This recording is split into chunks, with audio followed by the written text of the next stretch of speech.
திமுக கூட்டணியில் போட்டியிட தென்காசி, விருதாச்சலம் தவிர 16 தொகுதிகளை மீண்டும் கேட்டு பெற்றுள்ளதாக காங்கிரஸ் மாநில தலைவர் செல்வ பெருந்தகை தெரிவித்துள்ளார்.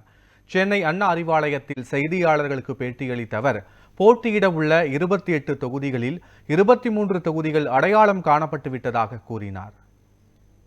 தென்காசி, விருத்தாச்சலம் தவிர 16 தொகுதிகளை மீண்டும் நாங்கள் திரும்ப பெற்றிருக்கிறோம். தோழமை கட்சி கேட்டுக்கொண்டதனால் கூட்டணி கட்சிகள் சில பேரை நிறுத்துவதால் 2 தொகுதிகளை அவர்களால் கொடுக்க இயலவில்லை.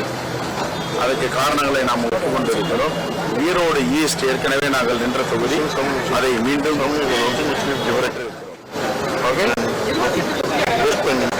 28ல் 23 அடையாளம் கொண்டிருக்கிறோம். 5 தொகுதிகள் மீண்டும் அமர்ந்து பேசி ஒரு முடிவு காணும்.